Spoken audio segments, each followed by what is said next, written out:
Hey everyone, welcome to another episode about the preparations that I'm making for the huge Lego train 12 volt layout. All the trains have lighting now, so I put lighting in all the locomotives and also most of the passenger cars.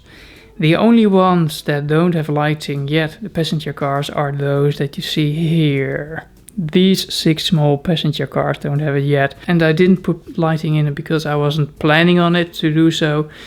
But in the end, since I'm already installing like 50 light bricks, what the heck, 6 more, that's cool also. So yeah, it's a bit of work, it's a bit of a hassle, but I think I'm gonna do it anyway. So all the locomotives have lights too, and I had to make a few adjustments. For example, this locomotive here, it normally has only this light on top, but you can't put a light brick or something, you see it, so that's not cool. So I installed 2 lights in the front and also 2 in the back. They're a bit disguised, but you can see them in the dark. So this is a bit of a special, because normally these come with parts like you see on this one on top. You put a light on the front and then you got a tail light or a front light. This one I couldn't get the lighting right, so I installed a prism brick, and with this prism brick there's a prism inside. If you put a light in front of it in the center, it makes sure that the light goes through these 2 light points over here. Now there's a small problem, and I'm gonna show you. When I enable the light, or when I enable the motor, and by doing that the lights are enabled as well, have a look at this point over here. So I don't know, I hope you can see it.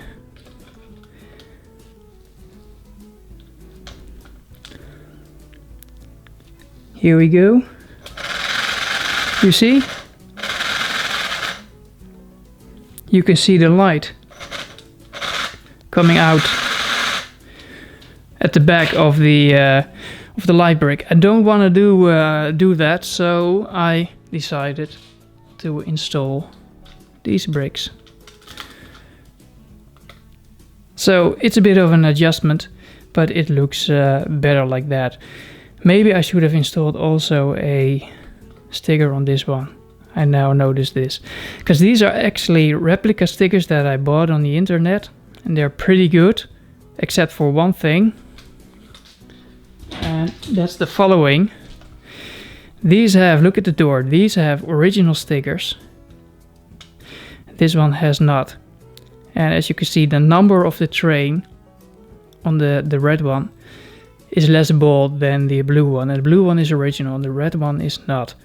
So that's something they need to fix. So it's a replica. It's, yeah, well, I can live with it, but it's not completely like it should be on the red one. But hey, no problem there. It's better like that than paying 50 euros for a original sticker sheet. Next point, Bricklink. We're gonna talk Bricklink. So I noticed that Bricklink ain't what it used to be. There are a lot of trading people on there just to make money, and not only people who really love Legos. And for example, I bought this 12 volt motor, and the description was runs smoothly, runs fine, and I thought like, okay, that's cool, I'm gonna buy it. So you've just seen how fast a normal motor runs, a good motor like this one. Let's show you one more time.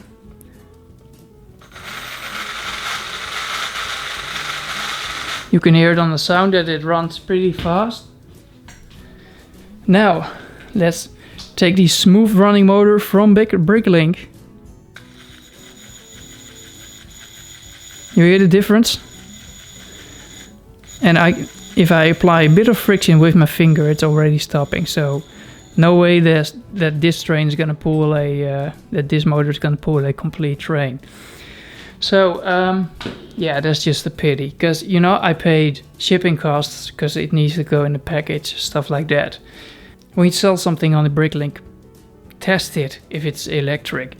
The guy that sold it to me, he said he tested it and it looked fine to him. Well, obviously it's not. Same thing with this. I bought these light bricks, 7 pieces or 8 pieces. 2 of them are broken. And I'm like, what the heck, didn't you test them? You know? So again, shipping cost, stuff like that.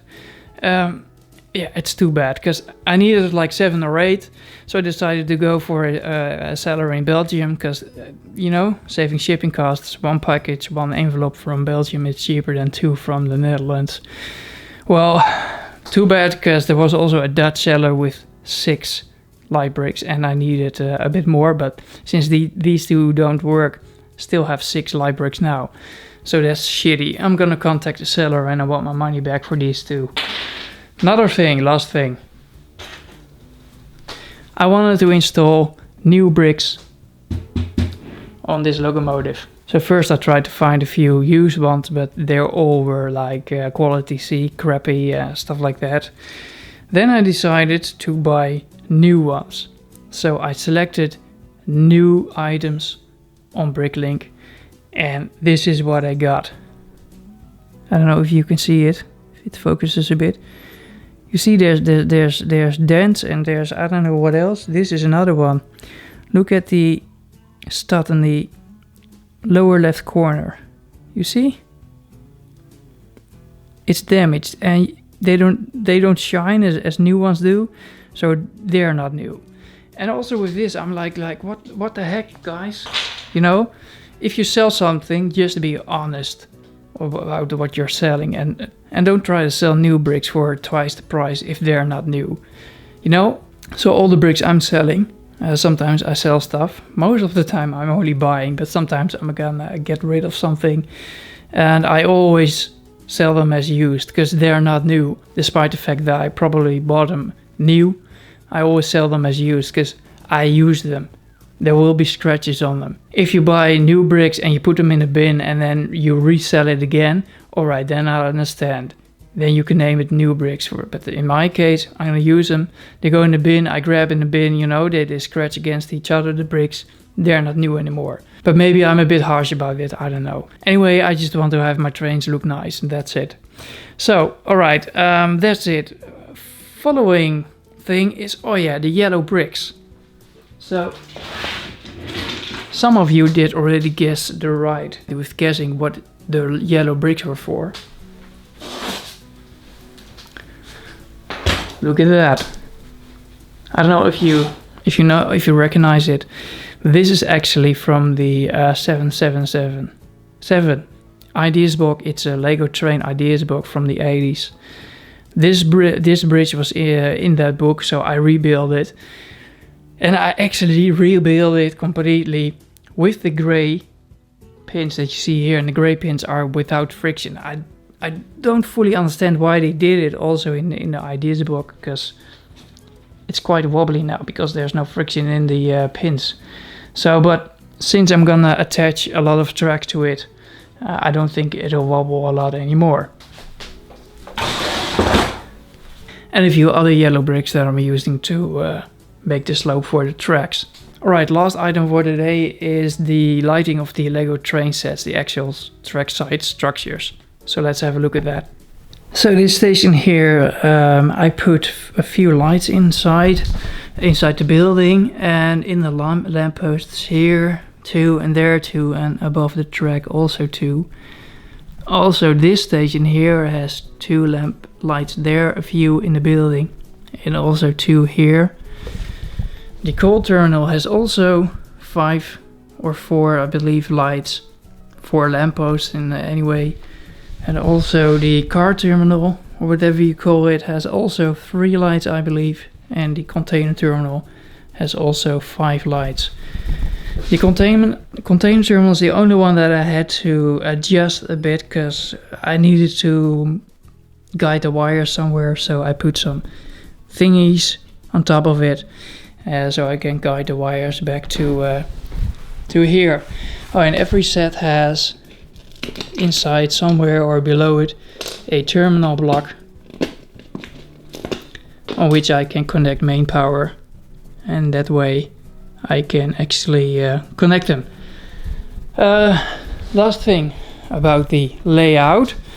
I'm almost ready now to start building a layout, but there's a big but. These sets are here for a while, so they are gathering dust right now, so I need to clean them with the compressor, and after that I'm gonna take a photo of them. I'm gonna put on my Instagram account. So especially the train sets will be very nice. I'm gonna put a photo like now, like in the light, but also in the dark. Then you can actually see how cool it actually looks in the dark. So be sure to follow me on Instagram, because I'm gonna post like every 2 days now a photo of a vintage Lego set. The layout itself, I don't know exactly yet how to do it. I think in this corner here I will be building some kind of train yard kind of thing with all the train sets, and then on the left side I'm gonna build a village or town, something like that. I don't know yet. The problem is when you're looking at the village like this, all stacked together, it already occupies like, well, half of my attic. So I don't know how much room I have to place them all in on this piece of floor that I have here. I got a bit more here, of course, and under the desk I can put also some sets, but I try to avoid that because they're not very visible. Now really the last thing that comes in my mind is that I got a few questions about these old Lego trains. Yeah, a lot of people don't really know them because they're just too young. I never thought of it, that it could be possible, but indeed people can be too young to actually know these kind of trains. So what I'm gonna do is I bought a nice motorized slider for my video camera, and I'm gonna use that for making a video with all the 12-volt trains that you see here, so you get a nice overview of all the trains. So this is it. Thank you for watching. Subscribe if you haven't done so. Please follow me also on Instagram to have nice photos of vintage Lego sets and stuff like that. And I hope to see you next time. Bye!